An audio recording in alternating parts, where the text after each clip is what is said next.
The Book of Life, Chapter 2. Matthew raced down the curving stone staircase that wound between his towers at Sept-Tours and the main floor of the chateau. He avoided the slippery spot on the 13th thread and the rough patch on the 17th, where Baldwin's sword had bashed the edge during one of their arguments. Matthew had built the tower addition to his as his private refuge, a place apart from the relentless busyness that always surrounded Philip and Yasabu. Vampire families were large and noisy, with two or more bloodlines coming uncomfortably together and trying to live as one happy pack. This seldom happened with predators, even those who walked on two legs and lived in fine houses. As a result, Matthew's tower was designed primarily for defense. It had no doors to muffle a vampire's stealthy approach, and no way out except for the way you came in. His careful arrangements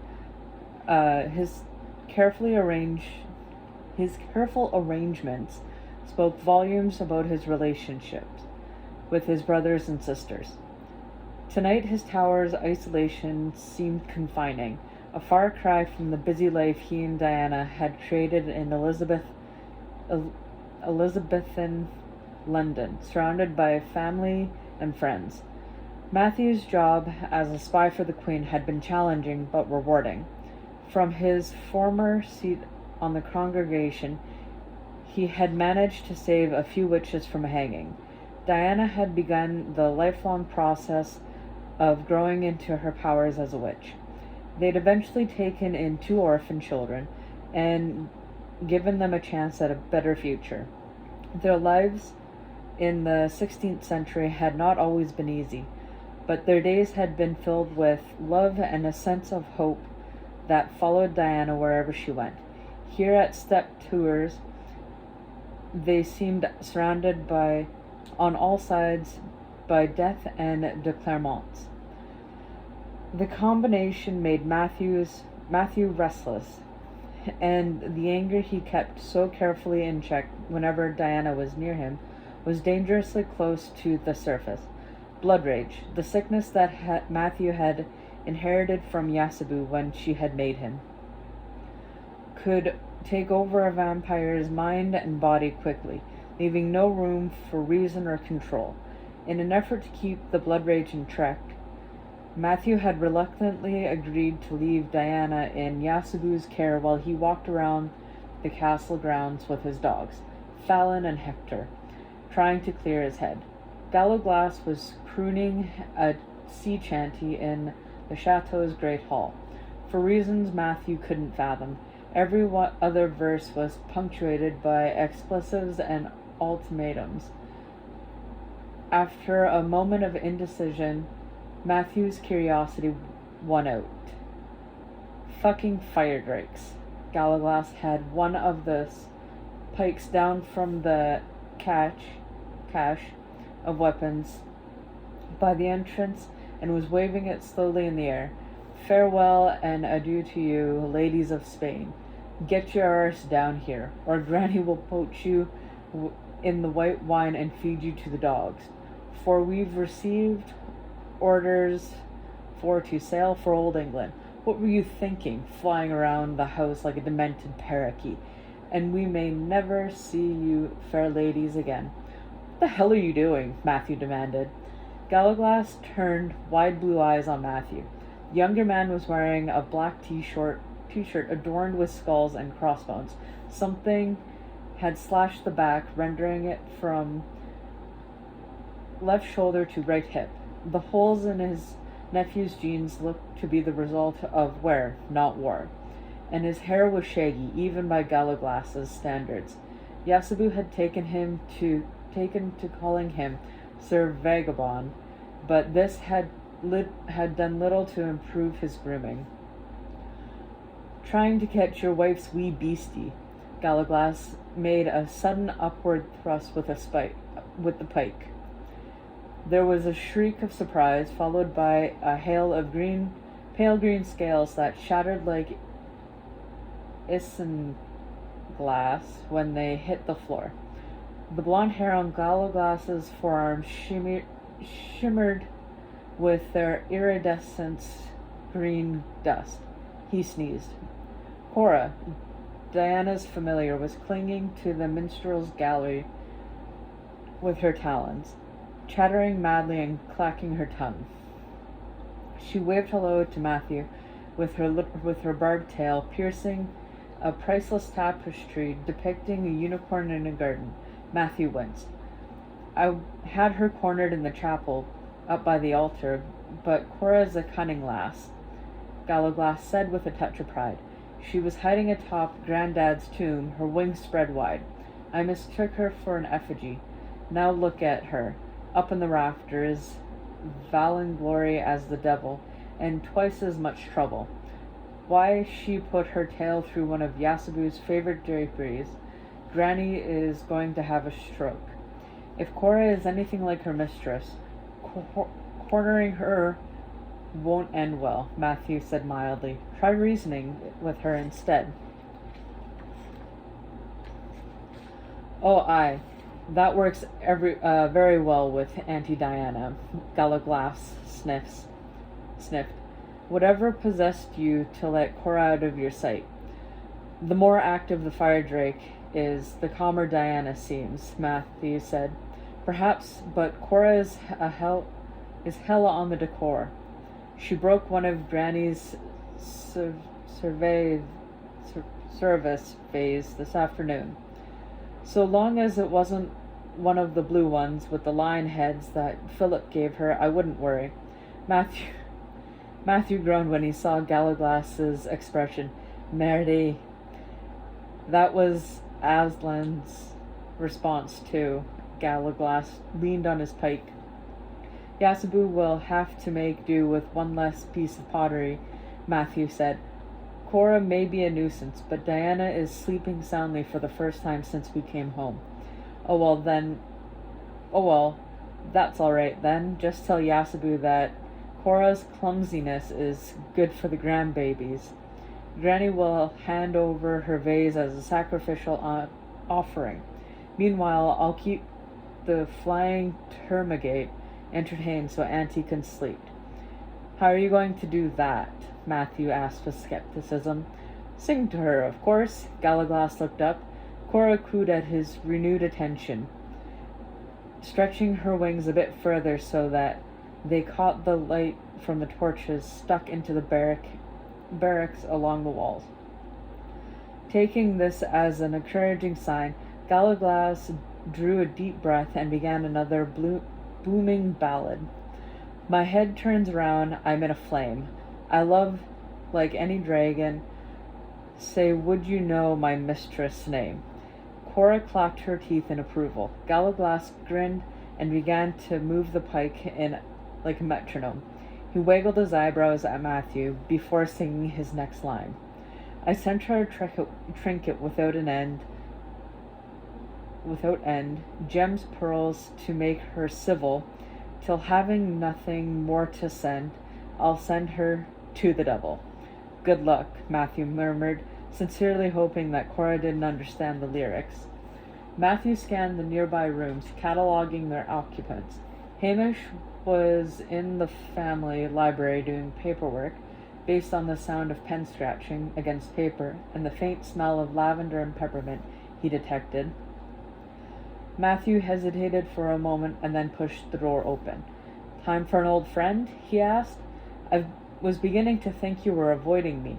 Hamish Osborne put down his pen and loosened his tie, which was covering a summery floral print most men wouldn't have had the courage to wear, even in the French countryside. Hamish dressed as if he was meeting with members of Parliament in a navy pinstripe suit with a lavender shirt. It made him look like a dapper throwback of Edwardian days. Matthew knew that the demon was trying to provoke an argument. He and Hamish had been friends for decades, ever since the two of them were at Oxford. Their friendship was based on mutual respect and had been kept strong because of their compatible, razor-sharp intellects. Between Hamish and Matthew, even simple exchanges could be as complicated and strategic as a chess game between two masters. But it was soon in their conversation to let Hamish put him at a disadvantage. "How is Diana?" Hamish had noted Matthew's deliberate refusal to take the bait, as well as can be expected. "I would have asked her myself, of course, but your nephew told me to go away." Hamish picked up a wine glass and took a sip. "Wine? Did it come from my cellar or Baldwin's?" Matthew's seemingly innocuous question served as a subtle reminder that, now he and Diana were back, Hamish might want to choose between Matthew and the rest of the de Clermonts. "It's claret." Hamish swirled the contents of his wine glass while he waited for Matthew's reaction. "Expensive. Old. Fine." Matthew's lip curled. "Thank you, no. I've never had the same fondness for this stuff as most of my family." He'd rather fill the fountains in the garden with Baldwin's store of precious Bordeaux than drink it. "What's the story with the dragon?" A muscle in Hamish's jaw twitched, whether from amusement or anger. Matthew couldn't tell. "Gallowglass said Diana brought it back as a souvenir, but nobody believes him." "She belongs to Diana," Matthew said. "You'll have to ask her." "You've got everyone at Stewart's quaking in their boots, you know." With the abrupt change in topic, Hamish approached. "The rest of them haven't realized yet that the most terrifying the rest of them haven't yet realized yet that the most terrified person in the chateau is you. And how is William?" Matthew could make a dizzying change in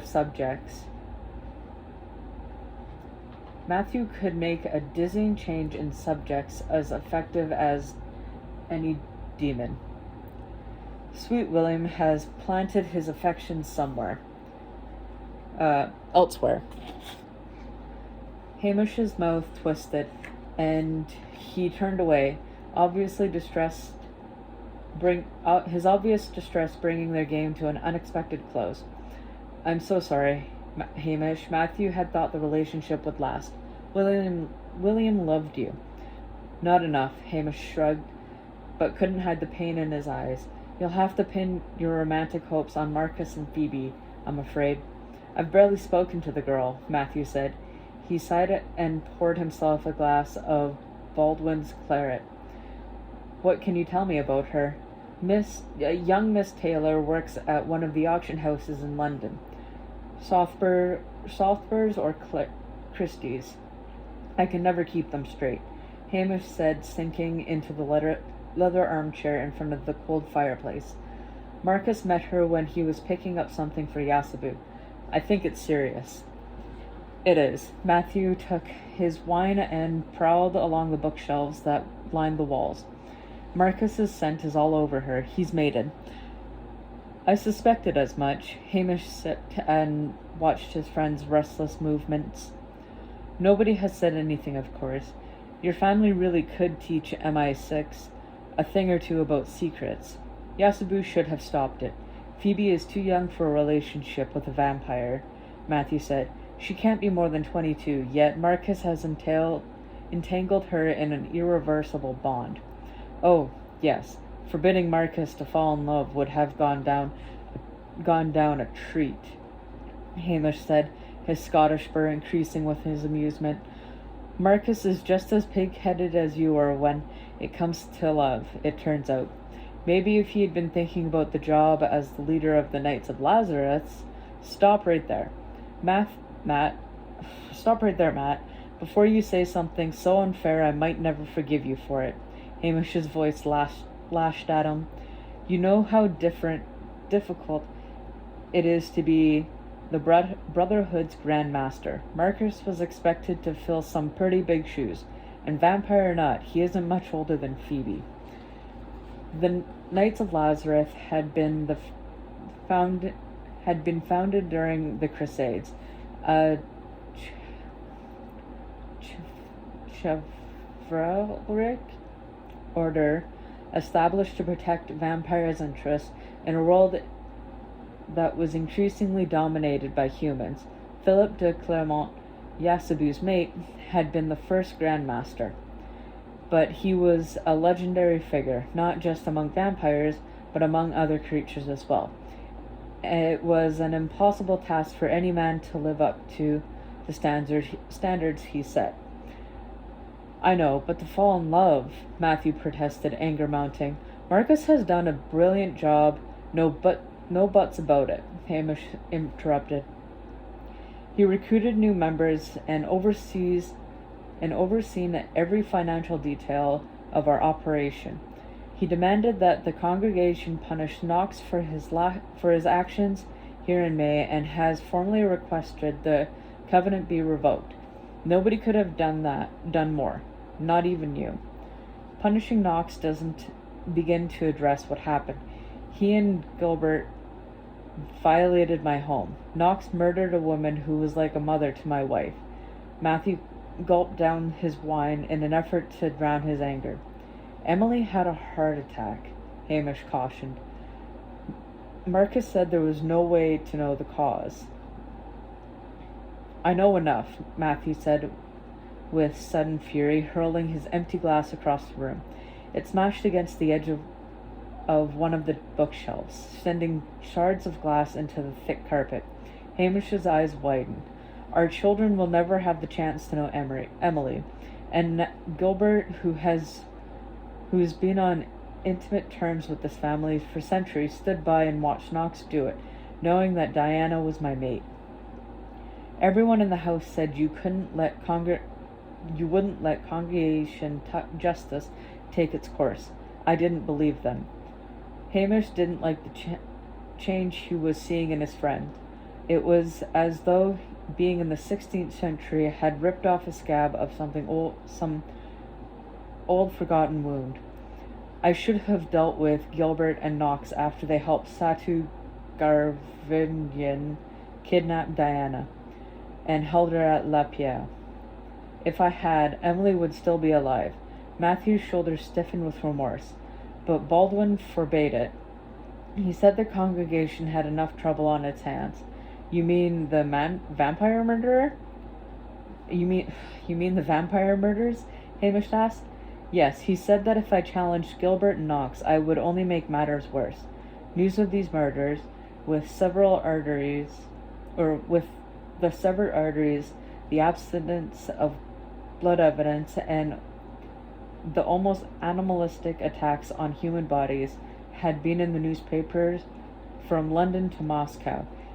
Every story had focused on the murderers' strange methods of killing, and had threatened to expose vampires to human notice. I won't make the mistake of remaining silent again, Matthew continued. The Knights of Lazarus and the de Clermonts might not be able to protect my wife and her family, but I certainly can. You're not a killer, Matt, Hamish insisted. Don't let your anger blind you. When Matthew turned black eyes to him, Hamish blanched. Though he knew that Matthew was a few steps closer to the animal kingdom than most creatures who walked on two legs, Hamish had never seen him look quite so wolf-like and dangerous. Are you sure, Hamish? Matthew's obsidian eyes blinked, and he turned and stalked out of the room.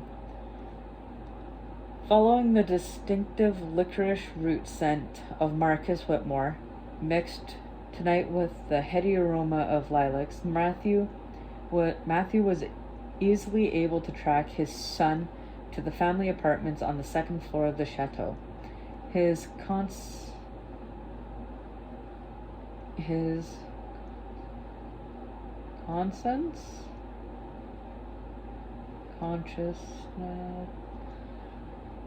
pricked up the thought of what Marcus might have overheard during the heated exchange, given his son's keen vampire hearing.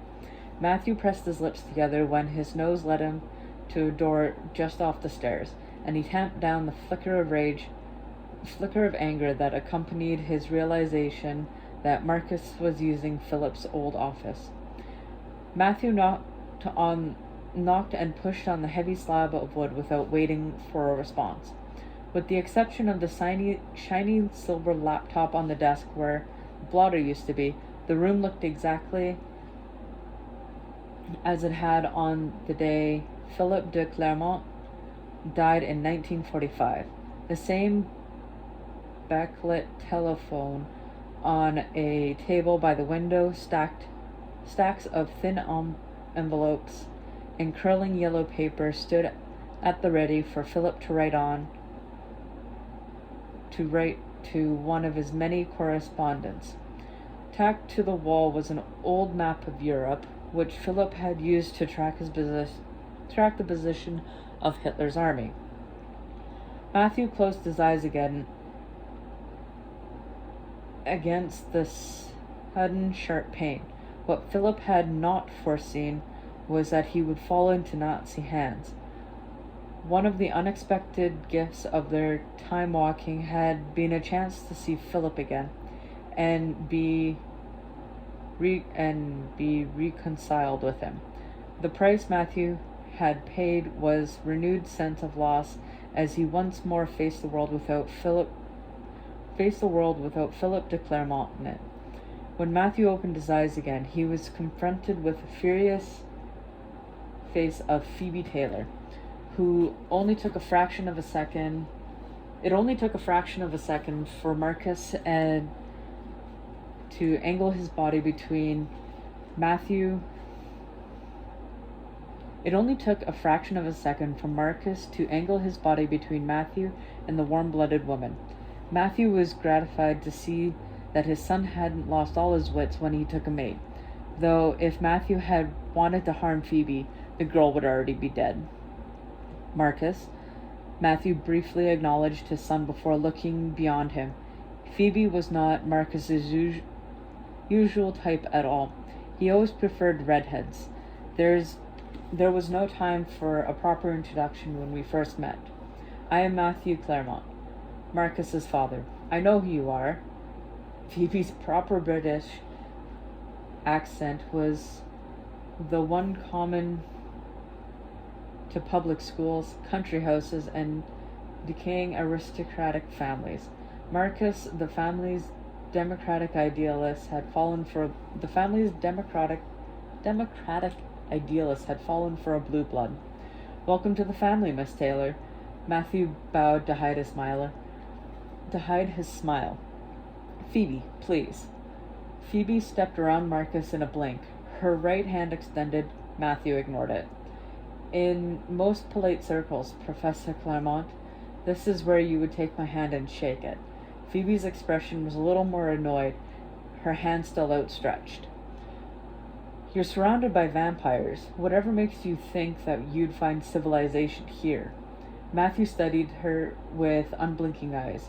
Uncomfortable, Phoebe looked away. You may think my greetings unnecessarily formal, Phoebe, but no vampire touches another's mate, or even his betrothed, without permission. He glanced down at the large emerald on her third finger on her left hand. Marcus had won the stone in a card game in Paris centuries ago. Then and now it was worth a small fortune. Oh, Marcus didn't tell me that, Phoebe said with a frown. No, but I did give you a few simple rules. Perhaps it's time to review them. Marcus murmured to his fiancée. We'll rehearse our wedding vows while we're at it. Why? You still won't find the word obey in them, Phoebe said crisply. Before the argument could get off the ground, Matthew coughed again. I came here to apologize for my outburst in the library, Matthew said. I am too quick to anger at the moment. Forgive me for my temper. It was more than temper, but Marcus, like Hamish, didn't know that. What outburst? Phoebe frowned. It was nothing, Marcus responded. though his expression suggested otherwise. I was wondering if you'd be willing to examine Diana. As you no doubt know, she is carrying twins. I believe she is in the beginning of her second trimester, but we've been out of reach of proper medical care, and I'd like to be sure. Matthew's proffered olive branch, like Phoebe's hand, remained in the air for several long moments before it was acknowledged. Oh, of course, Marcus stammered. Thank you for trusting Diana to my care. I won't let you down. And Hamish is right, he added. Even if I'd perform an autopsy on Emily, which Sarah didn't want, there would have been no way to determine if she was killed by magic or by natural causes. We may never know. Matthew didn't bother arguing. He would find out the precise role that Knox had played in Emily's death, for the answer would determine how quickly Matthews killed him and how much the witch suffered first. Phoebe, it has been a pleasure, Matthew said instead.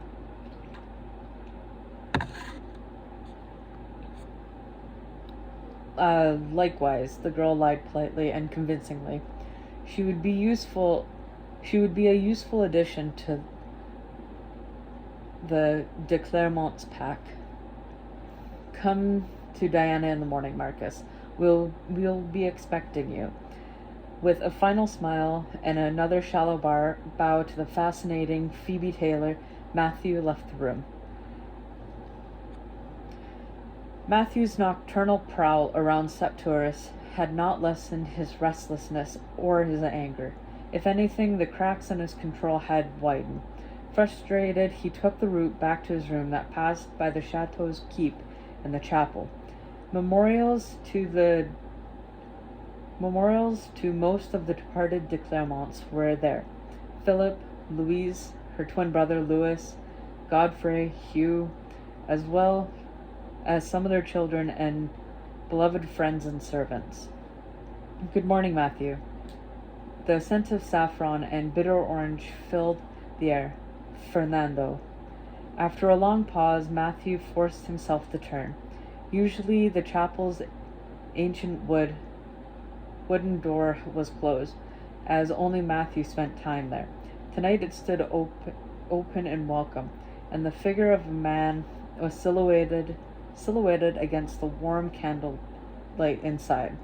I hoped I might see you, Fernando said, swept his arms in a wide invitation. Fernando watched as his brother-in-law made his way towards him, searching his features for warning against that Matthew was in trouble. The enlargement of his pupil, the rippling of his shoulders reminiscent of a wolf's hackle, a roughness deep in his throat. Do I pass the inspection? Matthew asked, unable to keep the defensive notes from his tone. You'll do. Fernando closed the door firmly behind him. Barely. Matthew ran his fingers lightly along Philip's massive sarcophagus in the center of the chapel, and moved restlessly around the chamber while Fernando's deep brown eyes followed him. Congratulations on your marriage, Matthew, Fernando said.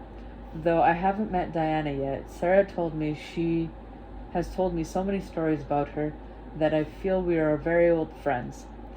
I'm sorry, Fernando, it's just... Matthew began, his expression guilty. Fernando stopped him with a raise of his hand. There's no need for apologies. Thank you for taking care of Diana's aunt, Matthew said. I know how difficult it is for you to be here. The widow needed somebody to think of her pain first, just as you did for me when Hugh died, Fernando said simply. At Septuris, everyone from Gallowglass and the gardeners to Victory and Yasabu referred to Sarah by her status relative to Emily rather than by her name. when she was not in the room. It was a title of respect as well as a constant reminder of Sarah's loss. I must ask you, Matthew, does Diana know about your blood rage? Fernando kept his voice low. The chapel walls were thick, and not much sound escaped them, but it was wise to take precaution. Of course she knows. Matthew dropped to his knees in front of the small pile of armor and weapon arranged in one of the chapel's carved niches. The space was big enough to hold a coffin, but Hugh de Clermont had been burned at the stake, leaving no body to bury. Matthew had created a memorial for his favorite brother out of painted wood and metal instead. His shield, his gauntlet, his mail hauberk, and coat of plates, his sword, his helm. Forgive me for insulting you with the suggestion that you would keep something so important from the one you love. Fernando boxed him on the ear. I'm glad you told your wife, but you deserve a whipping for not telling Marcus, or Hamish, or Sarah. You're welcome to try, Matthew's response carried a threat that would have driven off any other member of his family, but not Fernando. You'd like a straightforward punishment, wouldn't you? But you aren't getting off so easily. Not this time. Fernando knelt beside him. There was a long silence while Fernando waited for Matthew to lower his guard. The blood rage. It's gotten worse. Matthew hung his head over the clasp of his hands in an attitude of prayer. Of course it has. You're mated now. What did you expect? The chemical and emotional responses that accompany mating were intense, and even perfectly healthy vampires found it difficult to let their mates out of their sight. On those occasions, when being together was impossible, it led to irritation, aggression, anxiety, and in rare cases, madness. For a vampire with blood rage, both the mating impulse and the effects of separation were heightened. I expected to handle it. Matthew's forehead lowered until it was resting on his fingers, believing that the love I felt for Diana was stronger than the disease. Oh, Matthew, you can be more idealistic than Hughes on his sunniest days, Fernando sighed, putting a comforting hand on Matthew's shoulder. Fernando always lent comfort and assistance to those who needed it, even when they didn't deserve it. He had sent Matthew to study with the surgeon Albacus back when he was trying to overcome the deadly rampages that marked his first century as a vampire. It was Fernando who kept Hugh, the brother whom Matthew had worshipped, safe from harm as he made his way from the battlefield to Buck, back to the battlefield again. Without Fernando's care, Hugh would have shown up to the fight with nothing but a volume of poetry, a dull sword, and one gauntlet. And it was Fernando who told Philip that ordering Matthew back to Jerusalem would be a terrible mistake. Unfortunately, neither Philip nor Matthew had listened to him. I had to force myself to leave her side tonight. Matthew's eyes darted around the chapel. I can't sit still. I want to kill something. Badly. And even so, it's almost impossible for me to venture beyond the sound of her breathing. Fernando listened in silent sympathy, though he wondered why Matthew sounded surprised. Fernando had to remind himself that newly mated vampires often underestimated how strongly the bond could affect them. Right now, Diana wants to stay close to Sarah and me, but when the grief of Emily's death has subsided, she's going to want to resume her own life, Matthew said, clearly worried. Well, she can't. Not with you standing at her elbow. Fernando never minced words with Matthew. Idealists like him needed plain speech or they would lose their way. If Diana loves you, she'll adapt. She won't have to adapt, Matthew said through gritted teeth. I won't take her freedom, no matter what it costs me. I wasn't with Diana at every moment in the 16th century. There's no reason for that to change in the 21st. You managed your feelings in the past because whenever you weren't at her side, Gallowglass was. Oh, he told me all about your life in London and Prague, Fernando said when Matthew turned a startled face his way. And if not Gallowglass, Diana was with someone else. Philip, Dave, another witch, Mary, Henry. Do you honestly think that mobile phones are going to give you a comparable sense of connection and control? Matthew still looked angry, the blood raged just beneath the surface. But he looked miserable too.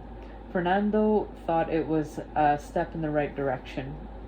Yasabo should have stopped you from getting involved with Diana Bishop as soon as it was clear that you were feeling a mating bond, Fernando said sternly. Had Matthew been his child, Fernando would have locked him in a steel tower to prevent it. She did stop me. Matthew's expression grew even more miserable. I wasn't fully mated to Diana until we came to Septour in 1950. Philip gave us his blessing. Fernando's mouth filled with bitterness. The man's arrogance knew no bounds. No doubt he was planning to fix everything when you returned to the present. Philip knew he wouldn't be here, Matthew confessed. Fernando's eyes widened. I didn't tell him about his death. Philip figured it out for himself. Fernando swore a blistering oath. He was sure that Matthew's God would forgive him for the blasphemy, since it was so richly deserved in this case. And did your mating with Diana take place before or after Philip marked her with his blood vow? Even after the time walking, Philip's blood vow was audible and, according to Vernon de Clermont and Gallowglass, still deafening. Happily, Fernando was not a full-blooded de Clermont, so Philip's blood song registered as nothing more than a persistent hum. After. Of course, Philip's blood vow ensured her safety. Noli me tangere, Fernando said with a shake of his head. Gallowglass wasted his time watching Diana so closely. Touch me not, for Caesar I am, Matthew echoed softly. It's true, no vampire meddled with her after that. Except Louisa. Louise was as mad as a March hare, to ignore your father's wishes on this, Fernando commented. I take it that's why Philip sent Louise packing to an outer reach of the known world in 1591. The decision had always seemed abrupt, and Philip hadn't stirred a finger to avenge her later death. Fernando filed away information for future consideration. The door swung open. Sarah's cat, Tabitha, shot into the chapel in a streak of grey fur and feline indignation. Gallowglass followed her, bearing a pack of cigarettes in one hand and a silver flask in another. Tabitha wound her way around Matthew's legs, begging for his attention. Sarah's Moggy is nearly as troublesome as Auntie's fire drake. Gallowglass thrust the flask in Matthew's direction. Have some. It's not blood, but it's none of Granny's French stuff either. What she serves makes fine cologne, but it's no good for anything else. Matthew refused the offering with a shake of his head. Baldwin's wine was already souring his stomach. And you call yourself a vampire, Fernando scolded Gallowglass, driven to drink by pequeño dragono. You try tramming Cora if you think it's so bloody easy. Gallowglass removed a cigarette from his pack and put it to his lips. Or we can vote on what to do with her. Vote? Matthew said incredulously. Since when did we vote in this family? Since Marcus took over the Knights of Lazarus, Gallowglass replied, drawing a silver lighter from his pocket. We've been choking on democracy since the day you left. Fernando looked at him pointedly. What? Gallowglass said, swinging the lighter open. This is a holy place, Gallowglass, and you know how Marcus feels about smoking when there are warm bloods in the house, Fernando said reprovingly. And you can imagine my own thoughts of the matter with my pregnant wife upstairs. Matthew snatched the cigarette from Gallowglass's mouth. This family was more fun when it had fewer medical degrees, Gallowglass said darkly. I remember the good old days when we could sew ourselves up when we were wounded in battle and didn't give a tinker's damn about our iron levels and vitamin D. Oh yes, Fernando said. Fernando held up his hand, displaying a ragged scar. Those days were glorious indeed, and your skill with the needles were legendary, Bife. I got better, Gallowglass said defensively.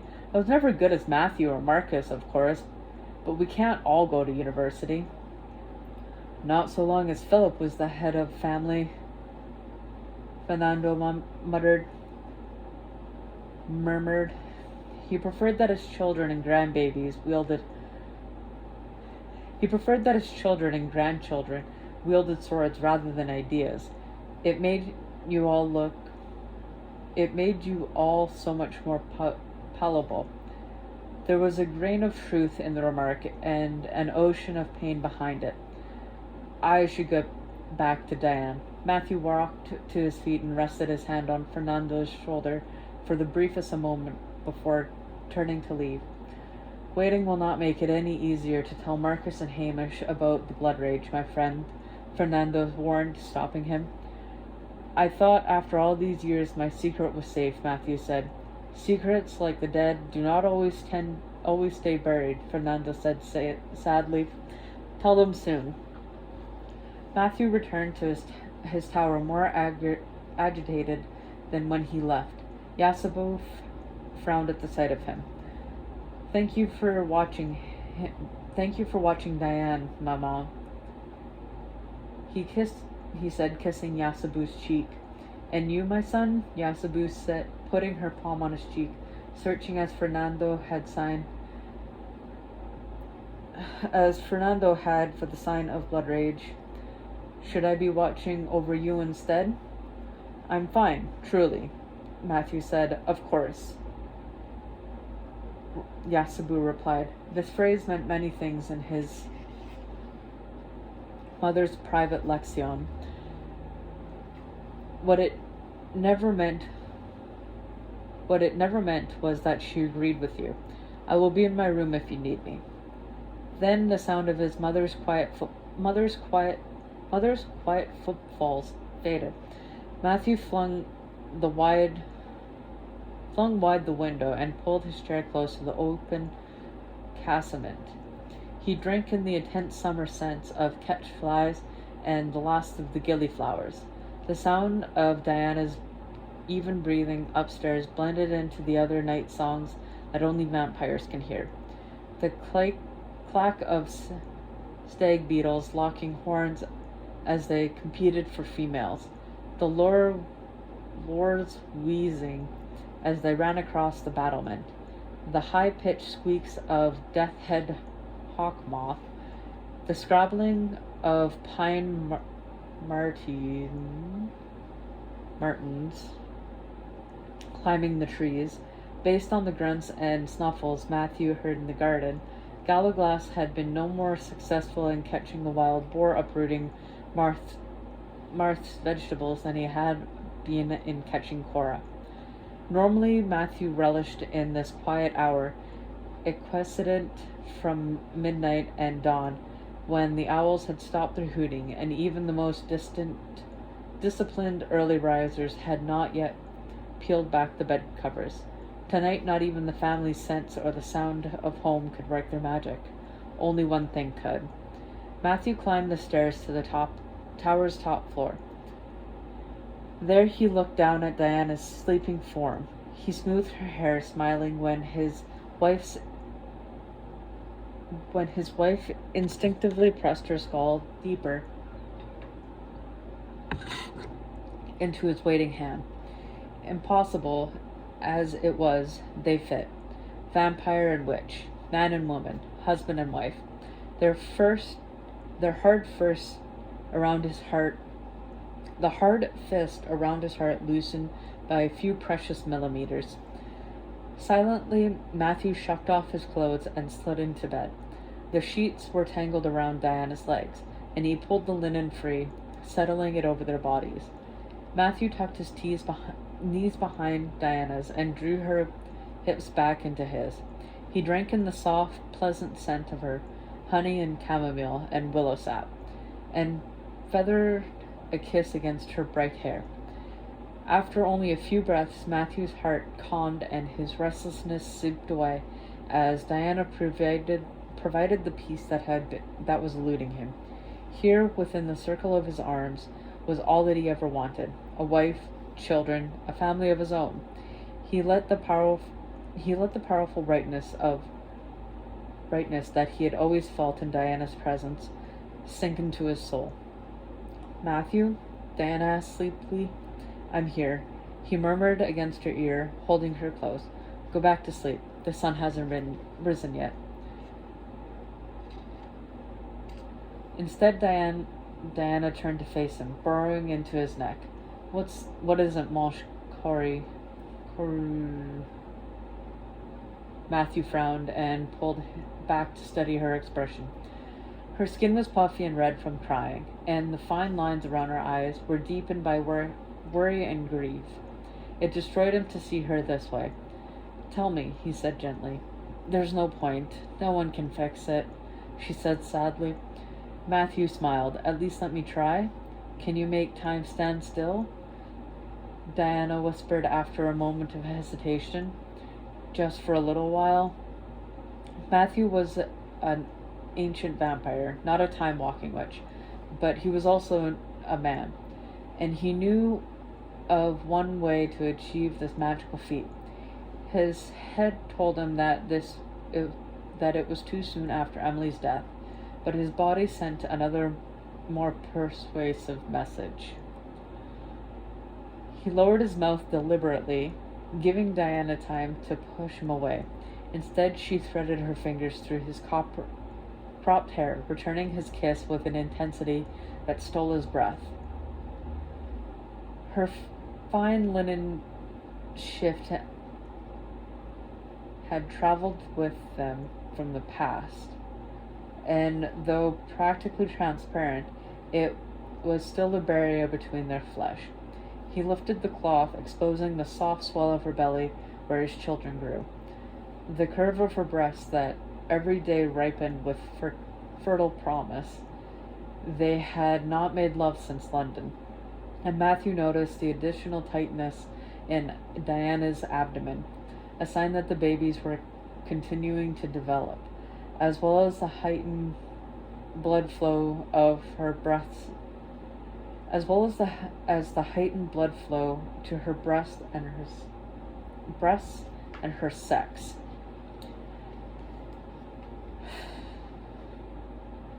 He took his fill of her with his eyes, his fingers, his mouth. But instead of being sated, his hunger for her only increased. Matthew lowered Diana back onto the bed and trailed kisses down her body until he reached the hidden place only he knew. Her hands tried to press his mouth more firmly against her. He nipped her thigh in silent reproach. Once Diana had begun to fight his control in earnest, demanding softly that he take her, Matthew turned her in her arms and drew one cool hand down her spine. You wanted time to stand still, he reminded her. It has, Diana insisted, pressing against him in invitation. Then why are you rushing me? Matthew traced the star-shaped scar between her shoulder blades and the crescent moon that swooped from one side of her ribs to the other. He frowned. There was a shadow on her lower back. It was deep within her skin, a pearly gray outline that looked a bit like a fire drake, its jaws biting into the crescent moon above, its wings covering Diana's cage, and the tail that disappeared around her hips. Why have you stopped? Diana pushed her hair out of her eyes and craned her neck over her shoulders. I wanted time to stand still, not you. There's something on your back. Matthew traced the fire drake's wings. You mean something else? She asked with a nervous laugh. She still worried that her healed wounds were blemishes. With your other scars, it reminds me of a painting in Mary Sidney's laboratory. The one with the fire drake capturing the moon in its mouth. He wondered if it would be visible to others or if only his vampire eyes could detect it. It's beautiful, another sign of your courage. You told me I was reckless, Diana said breathlessly as his mouth descended to the dragon's head. You are. Matthew traced the whirling path of the dragon's tail with his lips and tongue. His mouth drifted lower, deeper. It drives me crazy. He battened his mouth on her, keeping Diana on the edge of desire, stopping his attention to whisper an endearment or a promise before resuming,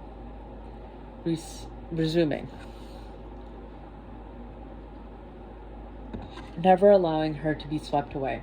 She wanted satisfaction, and it was the peace that came with forgetting. But he wanted this moment, filled with safety and intimacy, to last forever. Matthew turned Diana to face him. Her lips were soft and full, her eyes dreamy, and he slowly slid inside her. He continued his gentle movements until the upward tick of his wife's heartbeat told him that her climax was near. Diana cried his name, weaving a spell that put them in the center of the world. Afterwards, they lie entwined together in the final rose-tinged moments of darkness before dawn. Diana drew Matthew's head to her breast. He gave her a questioning look, and his wife nodded. Matthew lowered his mouth to the silvery moon over the prominent blue vein. It was an ancient way for vampires to know his mate. The scarred moment of communication when thoughts and emotions were exchanged honestly without judgment. Vampires were secretive creatures, but when a vampire took blood from his mate's heart vein, there was a moment of perfect peace and understanding that quieted the constant dull need to hunt and possess. Diana's skin parted underneath his teeth, and Matthew drank a few precious ounces of her blood. With it came the impression and feelings. With it came a flood of impressions and feelings. Joy mixed with sorrow, delight in being back with her friends and family, tempered with grief, rage over Emily's death, held in check by Diana's concern for him and their children. I would have spared you this loss if I could have, Matthew murmured, kissing the mark with his mouth left on her skin. He rolled them over so that he was on his back and Diana was draped over his recumbent form. She looked down into his eyes. I know, just don't ever leave me, Matthew, not without saying goodbye. I will never leave you, he promised. Diana touched her lips to Matthew's forehead. She pressed them into the skin between his eyes. Most warm-blooded mates could not share in vampire rituals of togetherness, but his wife had found a way around the limitations, as she did with most obstacles in her path. Diana had discovered that when she kissed him there, she also got a glimpse of his innermost thoughts and the dark place where his fears and secrets hid. Matthew felt nothing more than a tingle of her power as she gave him her witch's kiss and remained as still as possible, wanting Diana to take her fill of him. He forced himself to relax so that his feelings and thoughts could flow unimpeded. "Welcome home, sister." The unexpected scent of wood fire and saddle leather flooded into the room as Baldwin ripped the sheet from the bed. Diana let out a startled cry. Matthew tried to pull her naked body behind him, but it was too late. His wife was already in the grip of another. I could hear my father's blood vow halfway up the drive. "You're pregnant, too." Baldwin de Clermont's face was coldly furious under his fiery hair. His eyes dropped to Diana's round belly. He twisted her arm so that he could sniff her wrist, and only Matthew's scent upon you. Well, well. Baldwin released Diana. Matthew caught her. "Get up, both of you," Baldwin commanded, his fury evident. "You have no authority over me, Baldwin," Diana cried, and her eyes narrowed. She couldn't have calculated a response that would have angered Matthew's brother more. Without warning, Baldwin swooped until his face was inches away. Only the firm pressure of Matthew's hand around Baldwin's throat kept the vampire from getting even closer. "My father's blood vow says that I do, witch." Baldwin stared into Diana's eyes, trying to force her through sheer will to look away. When she did not, Baldwin's eyes flickered. "Your wife lacks manners, Matthew. School her, or I will." "School me?" Diana's eyes widened, her fingers splayed, and the wind in the room circled her feet, ready to answer her call. High above, Cora's shriek to let her mistress know she was on her way. No magic, no dragon. "No magic and no dragon," Matthew murmured against her ear, praying that just for once his wife would obey him. He didn't want Baldwin or anyone else in the family to know how much Diana's ability had grown while they were in London. Miraculously, Diana nodded. "What is the meaning of this?" Yasabu's frosty voice crackled through the room. "The only excuse for your presence here, Baldwin, is that you have lost your senses." "Careful, Yasabu, your claws are showing." Baldwin stalked towards the stairs. "And you forget, I am the head of the de Clermont family. I don't need an excuse. Meet me in the family library, Matthew. You too, Diane." Baldwin turned to level his strange golden brown eyes at Matthew. "Don't keep me waiting."